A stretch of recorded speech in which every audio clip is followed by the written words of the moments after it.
Hey guys, Woody the Unexceptional Gamer, just sort of commenting about Black Ops 2. I don't know, it's my core. I thought I'd post some gameplay and let you guys know what I'm thinking. I usually don't play a ton of TDM. Something about it just makes less sense to me, like the flow of where people are going and coming from. I've been playing this game since COD 4, and I see that guy just got a kill there. I'm kind of looking for him, and I get shot in the back. That happens to me just too darn much. That, by the way, spoiler alert, is my last death in this game. So, um, yeah, with TDM, the flow of it just is not as intuitive to me. You know, when I have domination, when I play domination, I know where they're coming from. I know when the spawn's about to flip, like what it takes to make that happen. You have these like invisible lines in your head. When I play demo, when I play Sabo in the older games, like I've been playing COD since COD 4, and I've really got an idea for the flow of traffic in all the objective-based modes.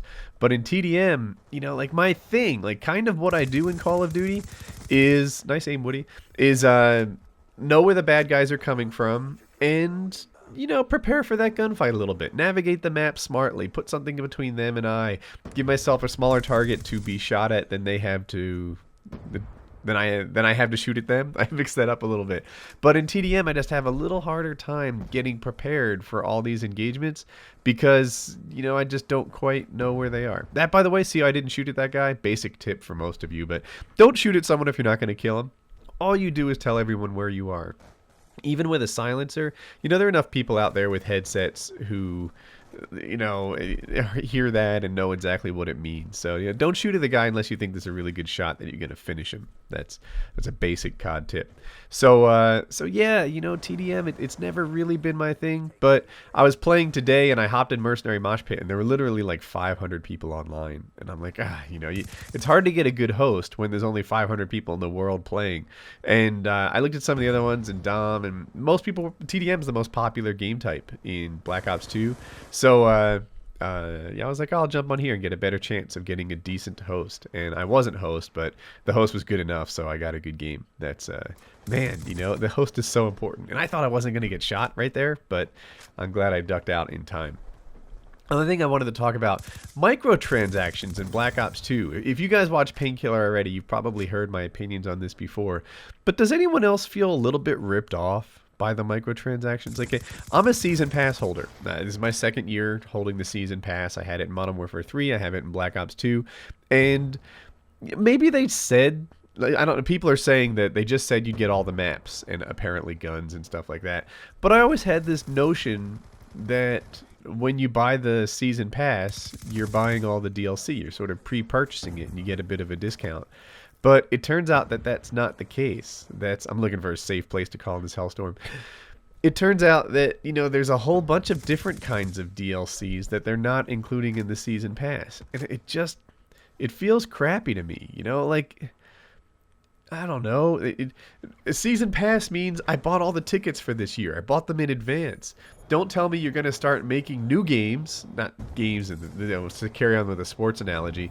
Don't tell me that you have, you know, new events coming up this year, then all of a sudden they're not included in my season pass. I just feel ripped off about it. And it makes me not want to buy them, not because I don't want them or because I think the value is unfair or some problem like that, but out of like a moral thing. Like, dude, you can't say I'm selling you a season pass and then not have it include all the games this year. That's not what a season pass is. But I really want the extra classes.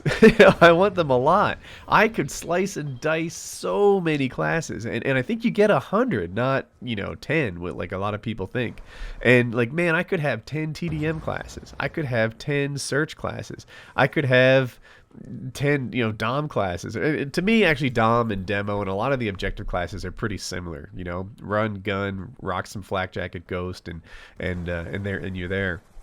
But when I jump in like a search or a TDM game, I have maybe 2 choices, and I don't think I've got anything set up for long distance. That's the nature of this.